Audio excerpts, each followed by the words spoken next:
Thank you very much, Sarah, and thank you very much to Royal Holloway for hosting us. I feel as if I might be at the Oscars actually with all this technical assistance going on around me.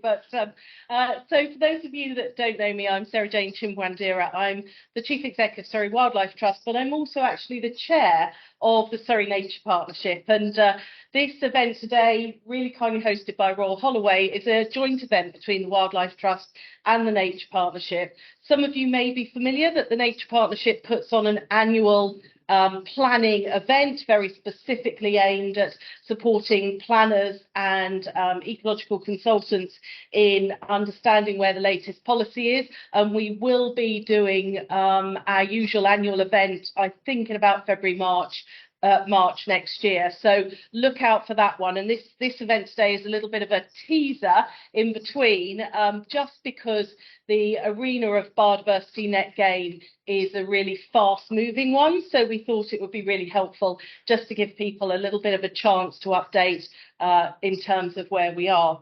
As we all know, biodiversity net gain is due to become mandatory in January of 2024, and it is a policy environment that is changing really quickly, almost on a daily basis. We're getting guidance coming out, and we're getting information about how we might be implementing biodiversity net gain. It is a very key delivery mechanism for the local nature recovery strategies, and many of you may be engaged in your day-to-day work in those local nature recovery strategies, developing your approach as a local planning authority to delivering those as they start to roll out over the coming years. One of the things that I wanted to say this morning was to point out that biodiversity net gain is only one of the investment mechanisms that we should be looking at in order to deliver healthy natural systems across our county or across our regions that we're responsible for. In Surrey, the Surrey Nature Partnership has a very clear position around biodiversity net gain. We will only look to work with people who are willing to deliver a 20% biodiversity net gain as a minimum. Now, you may ask yourselves, well, you know, why have we set that as our minimum requirement? And it's really very simple from our perspective. It's because the cost differential between 10% and 20% to a developer is minimal. So there's been some work done by Kent County Council, a viability assessment that demonstrated that actually in terms of the cost between 10 and 20%, there was a minimal difference. And of course, biodiversity is already a minimal element of the cost from the perspective of the developer. But the difference for nature is huge. But because by asking for the 20% biodiversity net gain, and indeed more if it's viable, we actually push the off-site nature recovery, because 10% on many developments will be met on site. So in order to deliver the ambitions of the local nature recovery strategy, the 20% position is a really important one, and that's why the Nature Partnership has taken that position itself. As a wildlife trust, 20% net gain is a red line for us. We recently completed the sale of credits on one of our reserves, just under £1 million deal, and that was done at a 20% biodiversity net gain level. And that's because it's really important for us as a wildlife trust that we do push that off-site delivery, which is going to be so key to the local nature recovery strategy. The purpose of today, and I'm so pleased, I know we've got lots of people online as well as people in the room. The purpose of today, there's a number of things that we'd like to achieve. First of all, it's to share with you our latest sort of thinking and understanding about how biodiversity net gain can be implemented. It's going to be a really fast challenge when biodiversity net gain becomes mandatory, and the more pre-thinking that we can do and we can support each other with, the better. So as well as sharing that sort of latest thinking, another really key thing from my perspective is creating this collaborative network of professionals who can rely on each other to actually share information and deliver high quality biodiversity markets across Surrey. It's really about having that high quality, high integrity approach so that we get the best results for Surrey. So I really hope that you get lots out of today. Please, network as much as you can, get to know each other, and we will undertake as both the Nature Partnership and the Wildlife Trust to keep these opportunities coming as we all wrestle with the challenges of a changing policy environment. So have a really great day, and thank you very much for coming. To introduce my colleague, Dr. Prue Addison from Berks, Buxton, Oxfordshire Wildlife Trust. Prue and I have been working on biodiversity net gain for quite some time, so you're going to get lots of pearls of wisdom from her as she speaks to you now. Thank you very much. Thank you. Now, hi everyone. So yeah, as Sarah Jane said, my name is Prue Addison. I am the Conservation Strategy Director at BBOUT for short, or the very long name, which Sarah Jane has already said. I'm also a Research Associate at the University of Oxford. And today I've been asked to give a keynote just on some insights about biodiversity net gain, particularly from a perspective of an early adopter. So we as a Wildlife Trust are developing habitat banks already to deliver biodiversity units to sell to developers. So I'll give you a little introduction to BNG, talk about some of the emerging evidence from the peer review literature about biodiversity net gain in England. I'll give just a few learnings that we've experienced already as Wildlife Trust developing some of the first habitat banks. Some observations on unit prices and how those are changing as we speak. And some future aspirations for BNG, because it's certainly got a lot of room to grow.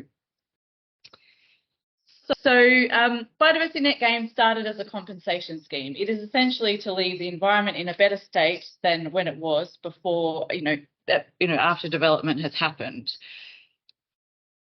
From January 24, as Sarah Jane has already said, all developers will be required to achieve 10% biodiversity net gain. But we're already seeing some local planning authorities do, require no net loss or biodiversity net gain already.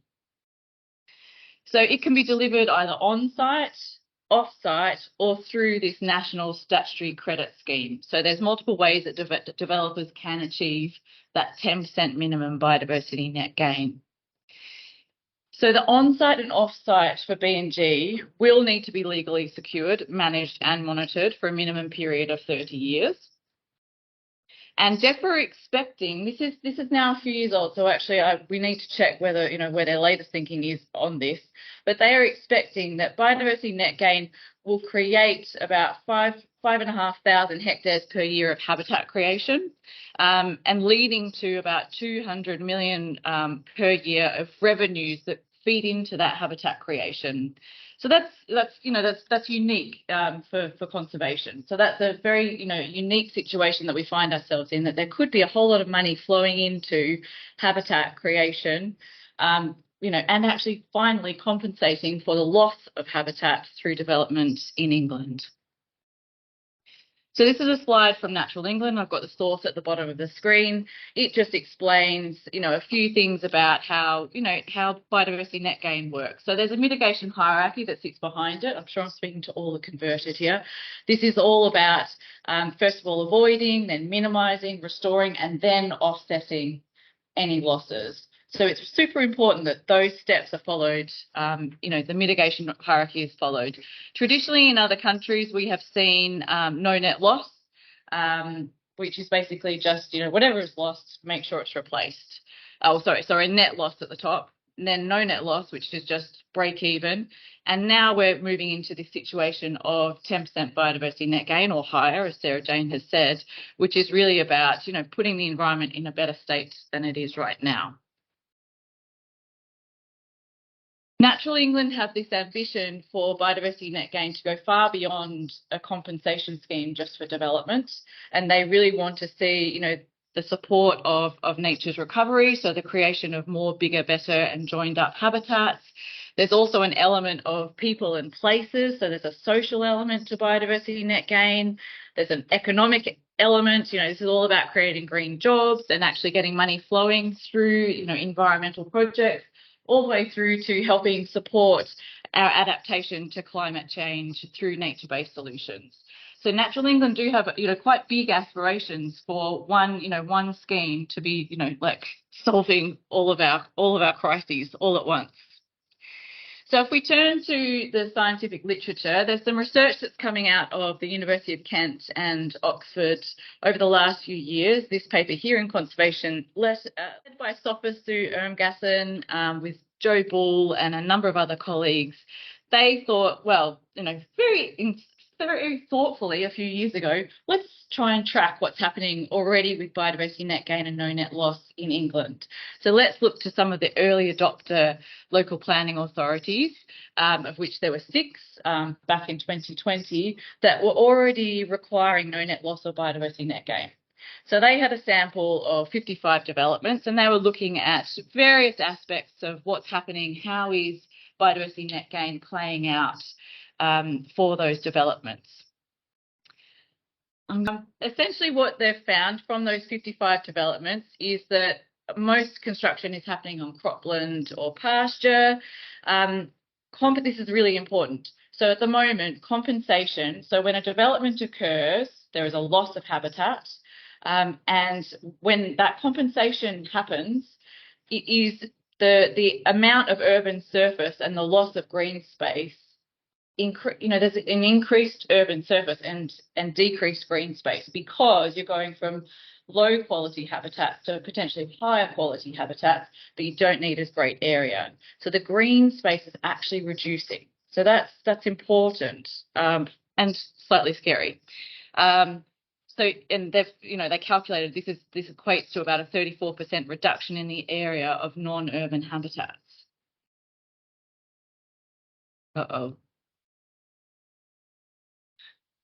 No, it's all right.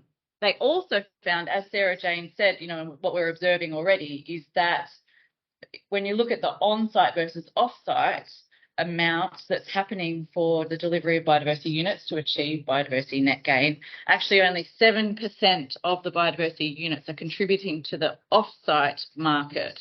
So most of these developments are achieving their 10% biodiversity net gain on-site.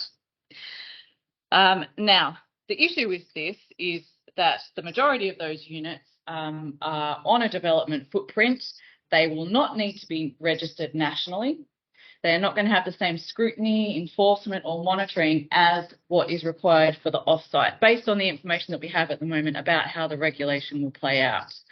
That's concerning because, off-site, there's a whole lot of, rules and regulations that are going to come in force that mean if we're delivering units off-site, we will need to be really evidencing and demonstrating and legally securing those gains, whereas there's nothing, that level of scrutiny is not being applied to what's happening at those units on site.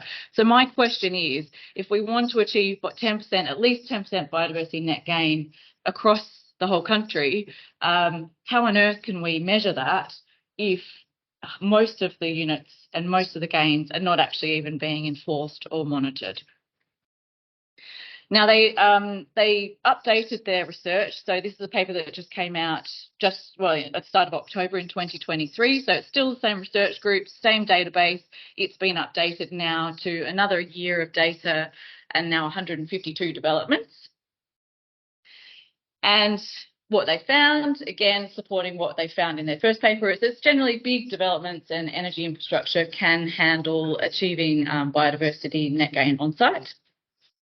And it's only the small developments that really, have that issue of their footprint is so small that they just can't achieve 10% biodiversity net gain on site. So they need to go to off-site solutions. So this paper was really interesting, and it looked at, of those on-site units, which ones are really at risk of failing, of not happening. And they found that, they looked at a whole load of risks associated with non-compliance, and found, they were looking at, through planning applications, they found errors in metric calculations. They thought that developers were being very over-ambitious about the habitat condition and the target condition that could be achieved. And of course, there's no monitoring and enforcement on site. So they believe there's quite, over a quarter of those units being delivered on site are at risk of actually not eventuating. If we look to another research initiative that's coming out of Oxford Uni called the Agile Initiative, it's been a fast-paced piece of research over the last 18 months that's had various strands, but just 2 points from that research, which is from a multidisciplinary group. The first, we had some great ecologists going out and assessing sites, particularly sites where we thought that there could be a gain in biodiversity. So it could be like a habitat bank or an offset. And they were looking at the habitat. So they were measuring everything through the DEFRA metric. What's there now? What do we think could be there in 30 years? And importantly, for what's there now, they were also looking at inverts, birds, and all, plant diversity. And, perhaps unsurprisingly, they found that there's actually not a great correlation between what the DEFRA metric is estimating in terms of more biodiversity when it comes to the non-plant species. So there's not a great correlation with birds or invertebrates, as an example. So there are some concerns around the metric as it stands at the moment, which I'm sure many people have heard and think themselves, that it doesn't quite capture biodiversity as a whole. Now, that's, and there's this decoupling, there's, we may be helping habitats, but are we really helping species? So that's just something that, we will continue to feed back, and hopefully we will start to see improvements and additions to the metric. Also, there was a social research group that was going out to local communities affected by big developments and asking them about how they feel about these big developments taking place and the potential for the loss of nature in their local area, and it could be offset somewhere else. And of course, people aren't very happy about that. So, there's a real social dimension to biodiversity net gain, which at the moment is being overlooked, we think, by the regulation. And local communities, want B&G compensation to be accessible, of course. People want access to their green space and to nature.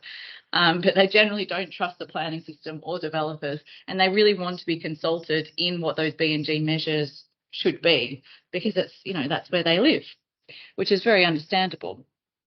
And the final bit of research, again, which was through Oxford University and the Oxford Local Nature Partnership, we did a small piece of work, really quite back of the envelope kind of calculations, but we think it proves a good point. We were looking at the total cost for nature's recovery just in Oxfordshire, and that is based on, we've got a network already that's been developed that represents 30% of the county. So we estimated how much it would cost to achieve nature's recovery, and we estimated that would cost 18 million to achieve this 30 by 30 goal, 800 million. We then looked at, because this involved SOFIS and his great data sets on biodiversity net gain, we estimated, based on local plans in Oxfordshire and the amount of development that's going on, okay, how much revenue do we expect will be generated that can contribute to off-site nature's recovery? So don't count the compensation that is, there's a loss of habitat and then a gain that needs to bring them up to, to at least, be equal. If we count that 10% biodiversity net gain, how much will biodiversity net gain actually contribute to nature's recovery? And the answer is not very much. So we got this estimate of, we think that it would produce around 108 million pounds of funding that could go to off-site solutions that could contribute to nature's recovery.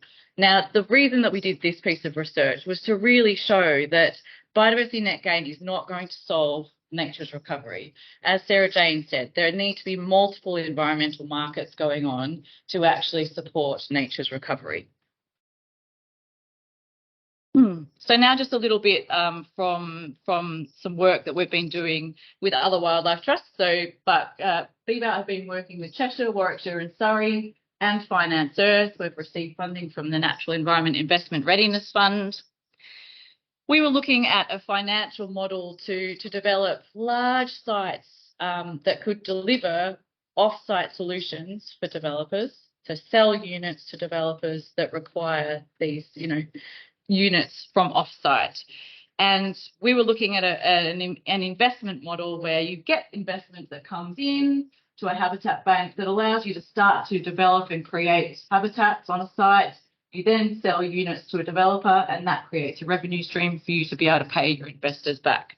I'm not going to go into great detail about this today, but I'll be at the panel discussion so I can answer any questions you have about this type of financial model. But just more generally about the Wildlife Trust's habitat banking approach, as I said, we're aiming to, create units to sell to meet that off-site demand for biodiversity units. We're really aiming for achieving much more than just biodiversity. So we want to see other multiple environmental benefits being created on the sites that we restore and create, and also social benefits are important to us as well. So, for example, access to that nature. We want to go beyond the 30-year minimum requirement for biodiversity net gain. So we would like to create sites that can be managed in perpetuity. And we definitely, additionality is super important to the Wildlife Trust. So we don't want to be just, managing existing nature reserves and selling units from those that really we already have funding to deliver. So we need to be able to demonstrate that additionality, that this is something without that biodiversity net gain funding, we wouldn't be able to do that, have created that site and created that biodiversity. And finally, we really want to be supporting. This is not just about us doing habitat banking. This is about us supporting developers, local planning authorities, landowners and farmers in actually being able to ensure that biodiversity net gain is a success. So at BBAT, we've got 2 habitat banks that we've got. Well, the one is up and running. Duxford is up and running in Oxfordshire. That's at the heart of Chimney Meadows Nature Reserve. The next one, Ludgershall, is up in Buckinghamshire in the middle of our Upper Ray Meadow complex of nature reserves. So both of these sites we managed to acquire through a public appeal, through trusts and grants.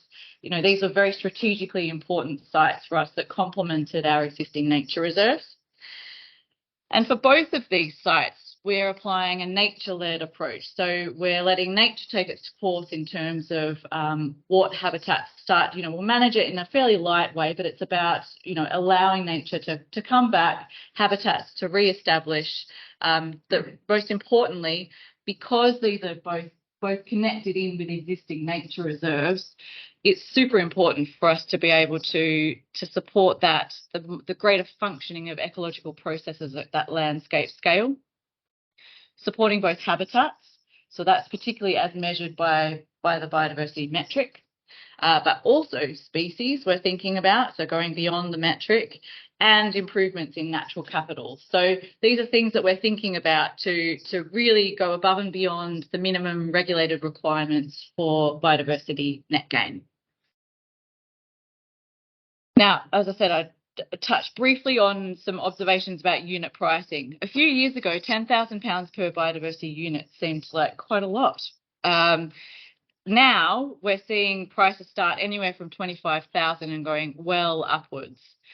This is particularly because the statutory credit scheme has released its unit prices, and the aim is for statutory credits to be much, much higher than local units that developers could buy, because they're meant to be a last resort. So we're seeing values, enormous values per unit here as you go up in the distinctiveness of habitats. And importantly, don't forget that you need a multiplier of 2 to this. So any developer that can't find a local solution to achieve their 10% biodiversity net gain, there's absolutely nothing nearby, nothing in the counties nearby, and choose to go to the statutory credit scheme, would need, for every 1 unit they were to buy locally within their local planning authority, would need 2 units to buy from the statutory credit scheme. So these are enormous figures for a biodiversity unit, and that seems to be skewing expectations of local unit prices at the moment. I have heard that there are some people very enthusiastically saying, well, we should be at least £40,000 to £50,000 a unit now. But that's not entirely the point of this. This is meant to be, a last resort. So just a few reflections from me on, working on this for quite a few years with Sarah Jane and other wildlife trusts, and, trying to implement these habitat banks on the ground. There are so many factors that are still yet to be defined that present risks for us and for anyone else wanting to jump into this and start to provide off-site solutions for the biodiversity net gain market to be ready for January, when everything kicks off. So we're seeing a very real risk of a lack of supply of off-site units in our 3 counties. And we've certainly got local planning authorities now coming to us and saying they're getting quite nervous about whether there'll be enough units. I would say from our experience of working on these 2 habitat banks, for a wildlife trust, the ecology side of things and the land management side of things, that's what we do. That's what we've done for decades. So for us, and there are consultants that can easily work that out for anyone, for a local farmer or landowner, if you're interested in working out what the potential is to create biodiversity on your sites. I would say that the legal and tax implications are much more serious to be investigating at this point, and equally as important as working out the ecology, to make sure that you really get those legal and tax situations for your particular situation right, because this is a 30-year legal commitment.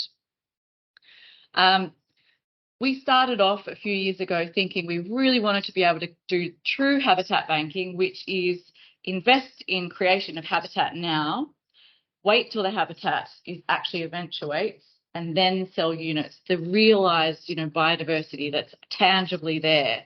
So there's no time gap between what's lost from a development and what's bought from an off-site solution.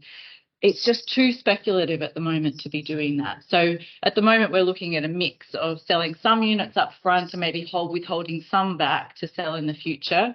But the US, their wetland mitigation, which has been going on for decades now, it is all about that true habitat banking. So there is no let's predict something and sell the units now. It is wait for the habitats to be realised and then sell the units. So that's just something to think about, because there's always risks in whether these will, whether we'll be successful with all of our biodiversity net gain schemes.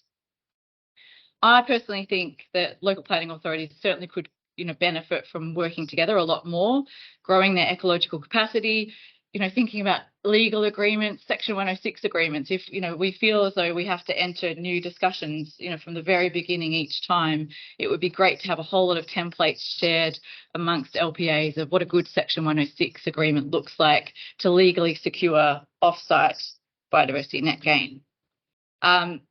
The sooner the information is released from DEFRA and HMRC, the better.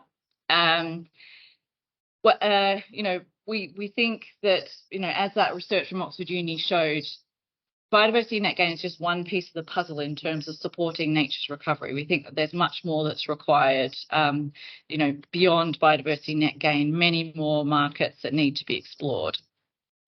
And then finally, my final slide is, these are my personal aspirations for biodiversity net gain, not attaching this to any organisation, but I think that on-site should be enforced just as much as on-site for biodiversity net gain. So whatever is happening on that development site should be scrutinised as much as what's happening for off-site. I think that really there could be quite a bit more improvements to the metric and the guidance that supports the metric to help planners really identify those unrealistic measures that are being estimated by developers that will be happening on site. I just think we cannot forget that biodiversity net gain and offsets is the final stage of the mitigation hierarchy. So we've got to be always thinking and always talking about B&G in the context of the mitigation hierarchy. I think there needs to be much greater consideration to the social dimensions of biodiversity net gain, and there's a lot more work has gone on outside of the UK on that. And I think we can learn a lot from other countries. And then finally, there's been some really interesting work that's coming out in Watt McDonald with Julia Baker that's looking at the climate resilience of these biodiversity schemes. You know, we're predicting, you know, the creation of habitats in 30 years' time. We're also very aware that climate change is happening right now. And so there's some really interesting work that they're doing, being much more realistic about climate projections and factoring in what is, and, you know, may and may not be possible, and thinking about those risks to kind of future-proof those biodiversity net gain schemes. So that is all from me. I have two colleagues here from BBOUT with me, both Matt and Steve, who I'm sure would be happy to answer questions about everything that BBOUT is doing in the break. And I would be happy to take some questions as well. So the question from Zoe was, what more could we be doing? You know, there's quite a lot of frustration, you know, that things are quite slow with DEFRA and we want to change things, but, you know, we're not seeing much movement. Yeah. I mean, it's a very good question, Zoe. I wish I had a great answer to it. I mean, I'm as frustrated as you are. Yeah. Well, yeah, we would have sorted it. Someone would be listening to me and all of my opinions. I think what we were trying to do over the last few years, we were part of this Natural Environment Investment Readiness Fund work. There were multiple projects. We seem to have a bit more of a line into Natural England and DEFRA. We have fed back various points, and they've got a massive task. This is a very challenge. You know, they're trying to implement a whole new regulation scheme and all the components to it. I do feel though that they just, you know, we've been trying to say things, you know, the same things repeatedly for the last few years about our concerns, about the metric, about on-site versus off-site. You know, also now I think, and it's only more in the last year or so, realizing how complicated the legal agreements are and that kind of thing. So I think we just, as many public forums as possible, I think we need to voice what our concerns are. Wherever there's opportunities to join meetings with DEFRA and Natural England to feedback, I think it's important. You know, maybe connect with a few key people on LinkedIn and start messaging them and, you know, linking them in things. But it's not going to be perfect. I think we all accept that it's not going to be a perfect scheme once it starts in January, and hopefully it really does start in January. I think we need the first few years to really like bed it in and really try and, you know, see some more change. But there's some fairly big things like this, you know, just no scrutiny of on-site to the level of what is going to happen for off-site. That to me is just like, come on, we've got to do something about that.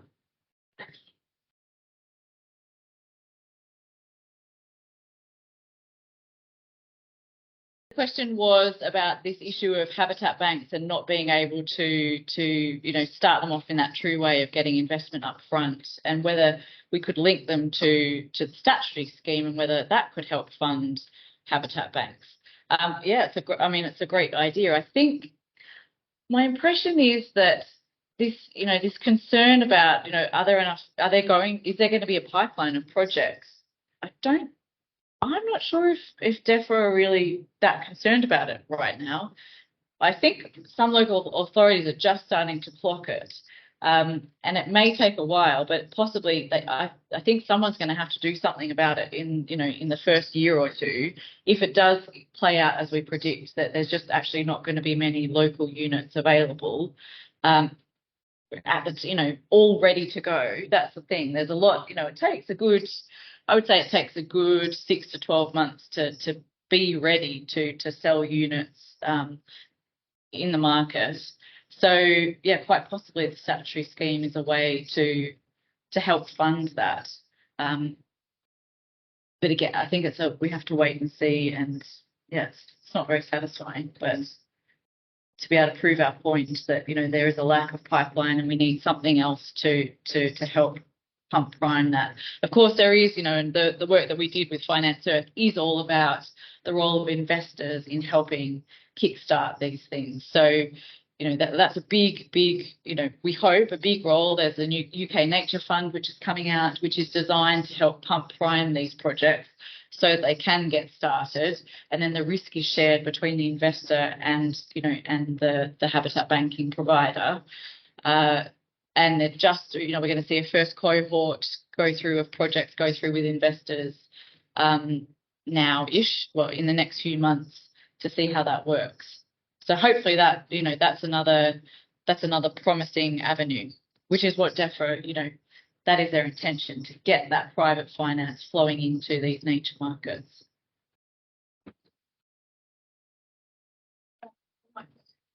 So if you shout, and then I will put.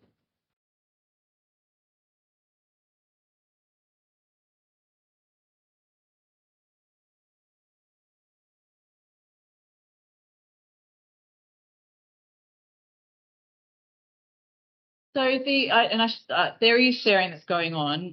The local government association, I'm sure it's LGA, yeah, websites, they are starting to share things on there. And I know Buckinghamshire Council have shared their Section 106 template. I think we need, this is their first iteration of it, and we're working with them at the moment and hopefully going to make some improvements to it so it, really works for both parties. I think if everyone could start sharing those sections, you'll start to see, at the moment they're quite different, and you'll start to see, hopefully, they converge, and then it's just a much more straightforward process between lawyers to, agree on wording for these, 30-year, very serious legal agreements. Yeah, but there's certainly a forum that's there. I just would hope that what we're seeing, and I have had conversations with some local planning authorities who are unaware of that and that resource, and they're about to start with a separate lawyer drafting a whole new Section 106, where I said, hold on, don't, please, look at what else has been done. Yeah, the CIA and association, I know that the landowners, yeah, they're quite keen. Yeah. Oh, for sure. Well, they don't spend, but they're having one county, one agreement, and another agreement. Yeah. Oh, sorry, I did I repeat that question? I can't remember. Sorry. Well, hopefully you understood what the question is by my answer online. People? Yes.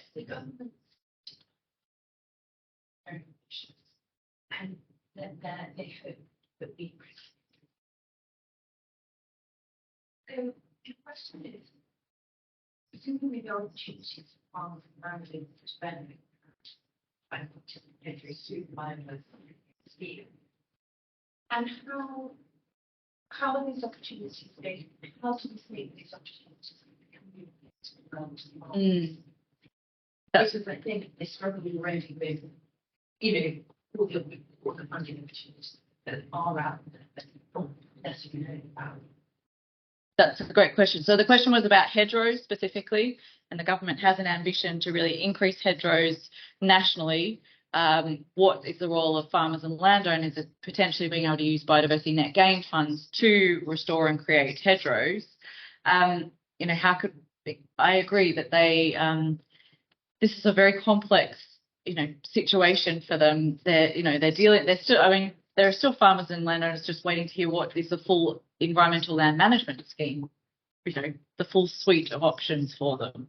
So biodiversity net gain at the moment, what we're seeing, I have attended quite a few meetings with farmers and landowners to talk about biodiversity net gain. So I certainly think that there are events and things, there's education that's starting to share information about biodiversity net gain with farmers and landowners. But a lot of them, it's very much comes down to their individual circumstance, things around tax in particular, for them to weigh up whether it's a good idea, to lock into 30-year legal agreements compared to something shorter term like Sustainable Farming Initiative or, Countryside Stewardship Plus. So at the moment, it's what we're seeing, and this is just, again, me, what I am seeing is farmers and landowners being fairly cautious in, saying, yeah, sure, I'll jump into a 30-year legal agreement for biodiversity net gain. I hope, though, that as soon as HMRC release their information about inheritance tax associated with these environmental markets, and we get the full information about biodiversity net gain, I would hope that that is enough information then to give confidence to farmers and landowners. For the ones that choose to do so, they will go for it. I'm going to see that's the last question. You'll have an opportunity to answer 3 more questions as John left it later. So thanks again, Bruce. Thank you. Right, okay, I think we're ready to go, are we? Are we all okay online? Yeah, fabulous, thank you.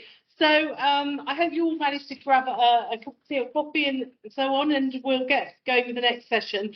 So I'm really pleased to introduce Mike Waite, who is Director of Research and Monitoring at the Surrey Wildlife Trust. He's also the chair of the Surrey Nature Partnership Biodiversity Working Group. And Mike, over the years, has been the architect of much of the policy work that sits on the Surrey Nature Partnership website, all the way through from our biodiversity opportunity areas, 20% biodiversity net gain position statements, etc. A lot of that Mike has created for us and then consulted with colleagues across the county. So we thought it would be a really useful thing to do, and I hope you feel the same, to actually sort of provide some guidance as to where we think things are at the moment. And rather than everybody starting with a blank piece of paper, we thought, can we sort of write something down that we can all then work from and improve together? So that's what Mike's going to talk about today. Indeed. All right. So I'm assured I just pressed that. Oh, look at that. Marvellous. Lovely.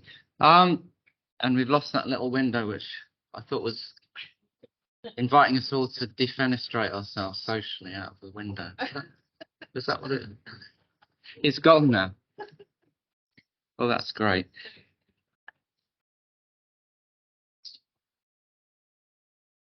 Right then. Thanks for that introduction, Sarah Jane. I don't need to further introduce myself at all. But I wrote this guidance piece as you know, on behalf of the Nature Partnership as chair of the Biodiversity Working Group. Clearly, our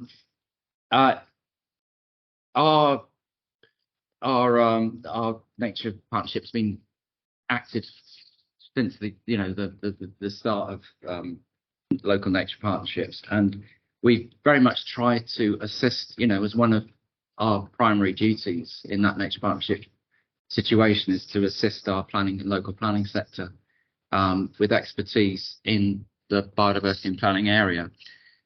So we've already heard from Prue this morning on how net gain has been emerging, and I just thought I'd put this in because we were working to November, i.e. next month, and that got shoved back for the introduction of net gain into planning to development management for major applications, and now that's been pushed back to January. Clearly, we're assured that April it will then include minor planning applications as well, and at some point in 2025 they'll try to address NSIPs, nationally significant infrastructure projects, although that isn't a set date at all. And the further you go out in time, I think you've got to be prepared for adjustments to this. I mean, I wouldn't be at all surprised if that April date shifts. I hope January won't. And wait, click. Oh, okay. No, sorry. Yeah, okay. I've got two screens here, and one is before and one's after.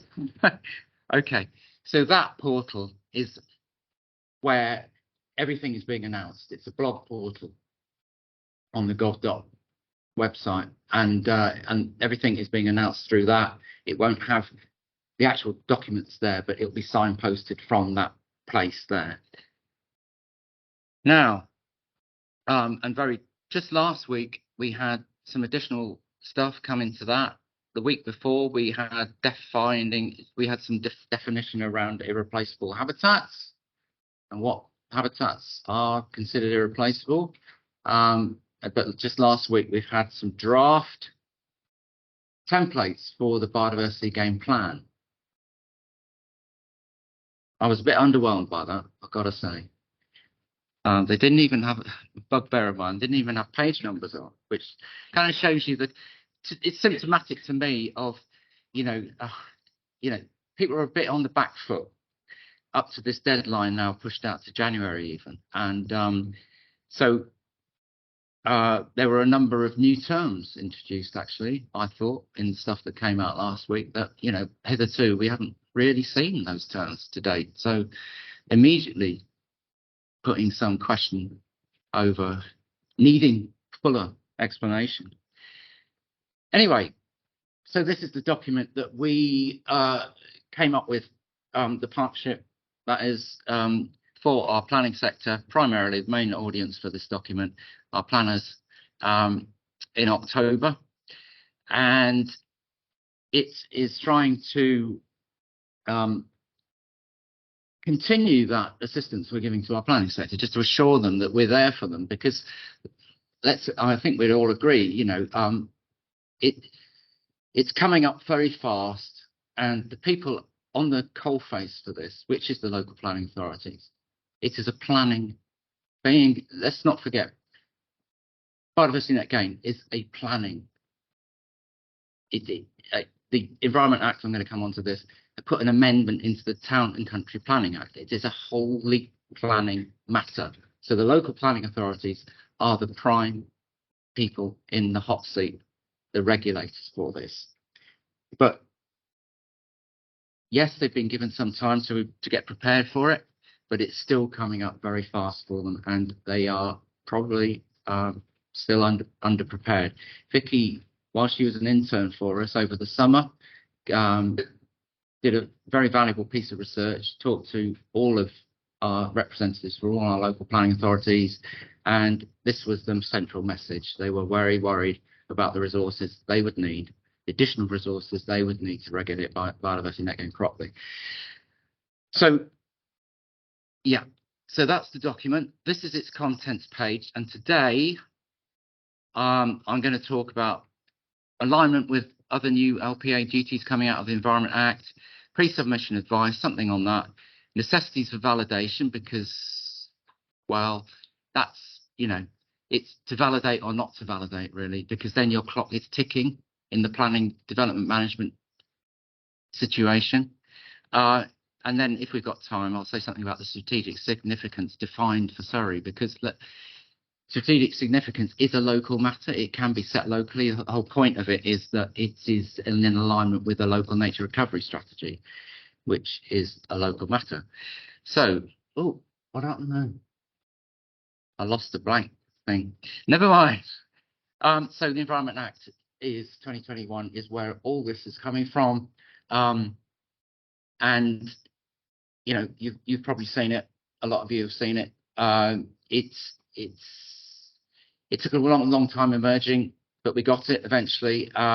It sets out the legalities, the legal governance around the targets that were set in the 25-year Environment Plan in 2018.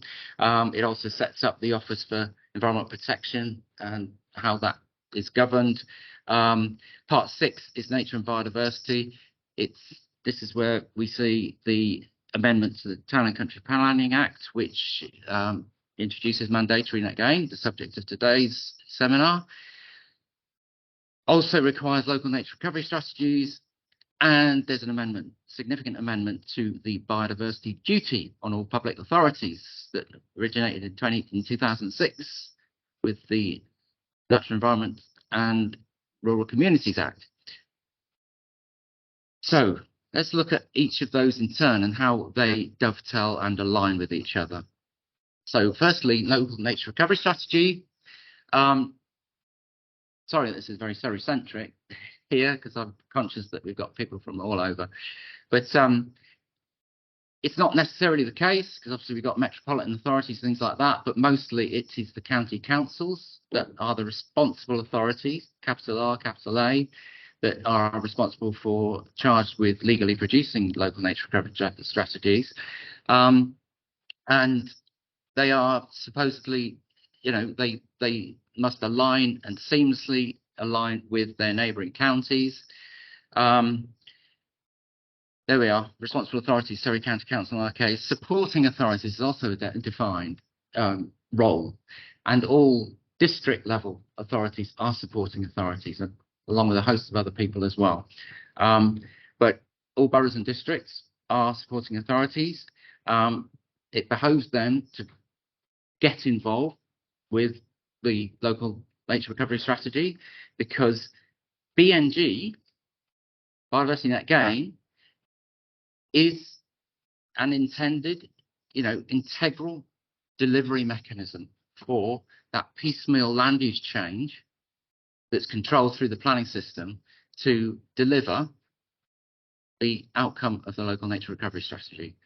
The pieces, the administrative pieces of that, Surrey in our case, are the units of the National Nature Recovery Network. And you might see something, a local nature recovery network would therefore be the one for the county. Yes.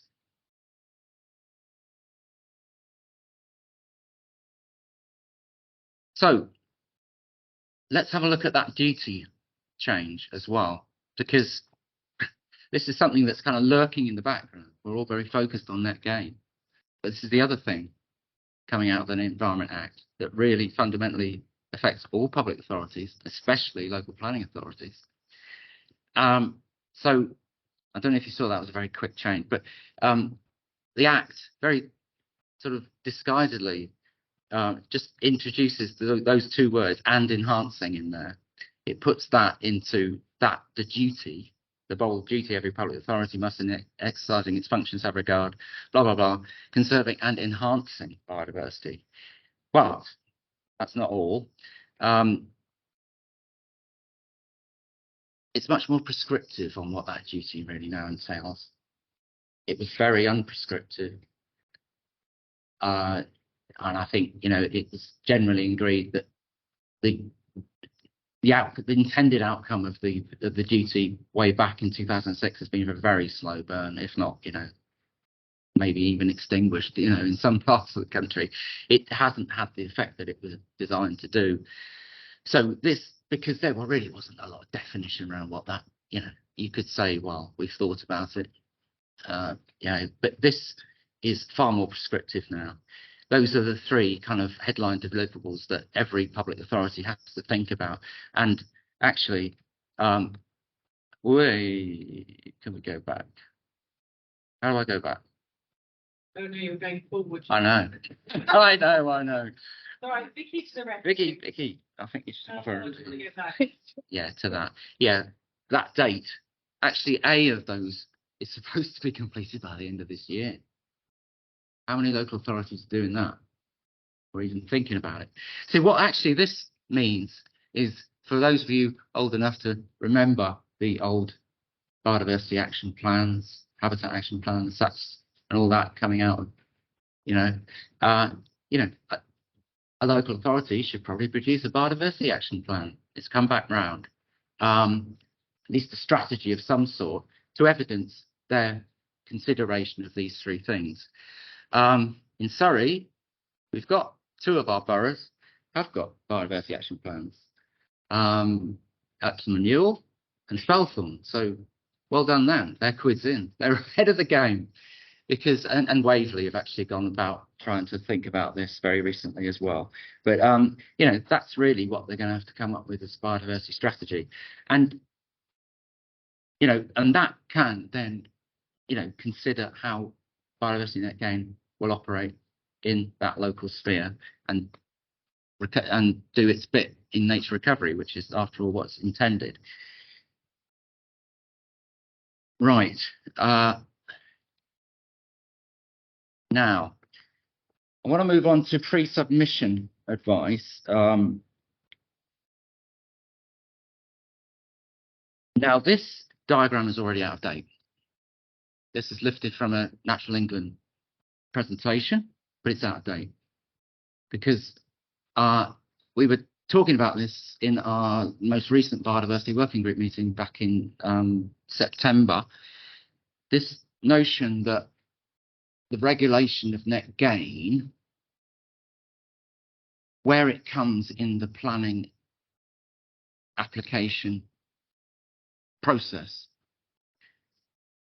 and at that point we were thinking that it logically would come in with the submission of a planning application, like ecological impact assessments, environmental impact assessments, all those things up front as a supporting document with the planning application. But then at that time, we thought, there's this murmurings about a two-stage process, that maybe you only needed a sort of indicative thing at that point. And then the actual biodiversity game plan, which is the legal actual requirement in the Act, the actual legal requirement. That's only the, that is the only really legal product that's defined, would come in later as a condition to planning permission being granted.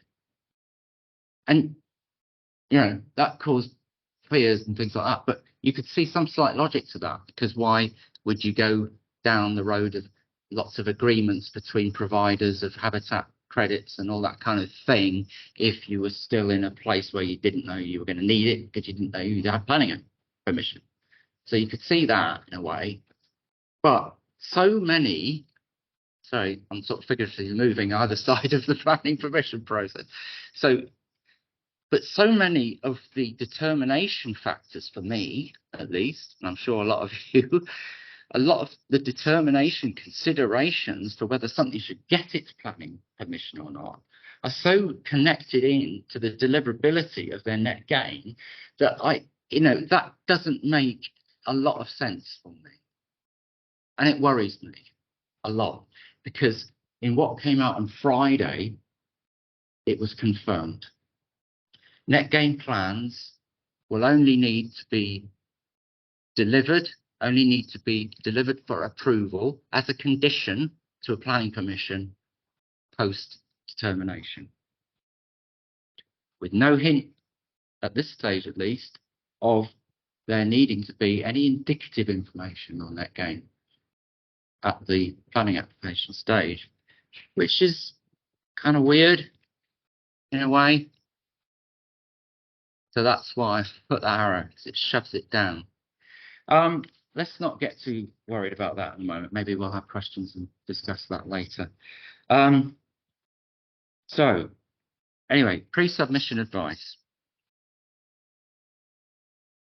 Now, the first thing to say on this, I think, is that as local planning authorities aren't actually responsible for solving a developer's net gain. It's not their. They regulate it. They're not actually out there. They don't have to sort it out for. There's nothing that drives them to have to do that. But planning case officers, it will be very valuable for them to be at least conversant in all the issues involved, and it will make it a much better system if they, in all the things we've been talking about this morning already, be able to point them in the right direction for biodiversity credits and keeping it local and everything like that. It would be very useful for them to be informed, but it's not the local planning authority's responsibility. Anyway, but in that pre-submission advice, the aligning and delivery on other related policy requirements, this is going to be really key, because in the information came out on Friday as well, it tells you, it's very prescriptive about what can count towards biodiversity net gain. Again, quite worrying, because additionality, we've already talked about additionality to date, keeping net gain additional, but in what the things that can count towards net gain, there's a lot of overlap, which kind of challenges additionality, I'd say. Anyway, but the key things, I think, opportunities for me that are laid out in our guidance document are these, green and blue infrastructure. Green as concepts, they've been around a long, long time, for sustainable development. Maximising green and blue infrastructure within development is a must. It keeps housing developments livable, makes them far more, nicer places to live in. Employment sites far better for employing people. All these things are good things to have. And biodiversity conservation has always been one of those, we're all told green infrastructure is multi-beneficial. Biodiversity has always been a key aspect of green infrastructure. So really, you could see net gain as driving the planning of green infrastructure and blue. I keep forgetting blue as well, watery. The planning of that to be really maximising its functionality for biodiversity, and especially sort of connectivity in biodiversity as well. So really, green and blue, and many local plan authorities have got policies about requiring green and blue infrastructure in their developments. So it aligns very nicely with that. Now, something that is local to us, but not just to us, Berkshire as well, and Hampshire, is the Thames Basin Heaths avoidance strategy. So this is something that's already a burden on developers. They're very conscious of it. It's been around for over 10 years. They know they have to provide suitable alternative natural green space. They know they have to pay into the SAM budget as well. They can buy into strategic SAMs that's set up by local planning authorities. They can do all those things as options, but it is a tariff on development if you are subject to Thames Basin Heaths. There's no doubt about it. So, B&G comes along, well, they can align quite nicely, because if you're providing SAM on site, why doesn't that, that's where the logical place for you to make that as biodiverse as possible. Really? Oh my God, I've done it again. I've gone over time. So quickly, So Thames Basin, the SANGS message, SANGS can carry biodiversity net gain. Why wouldn't you? That's all I'll say. I could say more on that. The other thing is clear separation of the mitigation hierarchy. So all those deliverables out of applying the hierarchy, as compensation, have to be clearly separated. Prue talked about this earlier on from the compensation. But then what I said earlier, on Friday, we got this thing giving a list of things that could be countable towards biodiversity net gain. So pulling in different directions. Anyway, 5 minutes, let's go. Necessities for validation. Well, wherever a net gain plan comes into the equation, it needs to have certain things. And this is a list of those: evidence for application of the mitigation hierarchy, baseline evaluation of versus post-intervention. All these things is actually contained in that draft biodiversity game plan. This is a checklist that is, at least that is echoed in that. Yeah, you can read that. So, strategic significance defined for Surrey. Like I said before, this is a locally set structure appropriate to your local nature recovery strategy area, and we have set something out as an annex to that document, which would hopefully serve as the setting in stone of the strategic significance. I won't go into it in detail, but what it's trying to do is drive offsets into biodiversity opportunity areas. Biodiversity opportunity areas have been around in Surrey for a long time now, and they are adopted into many of our local plans. The most recently emerged adopted local plans. They are there. They are really the element of a local nature recovery strategy that needs to identify potential land for restoration and creation of habitats. That's what they are. Came around through an earlier driver, but that's what they are, and it will be used by our responsible authority, Surrey County Council, in advising that part of the local nature recovery strategy, and then that will be superseded. This document will be superseded. That's all our opportunity areas in Surrey. The red highlighted one, the red outlined ones, are where Surrey Wildlife Trust, wearing different hat now, Surrey Wildlife Trust, has put together land banking registers for those BOAs, those biodiversity opportunity areas. We've actually started putting together land bank registers for those, even to the point where different project sites, here's an example of NDO2, even to the point where individual those project land parcels, we've even got estimated areas of what gain in terms of units could come off them. So there we have, yeah, you can see it for yourself. How many minutes? None.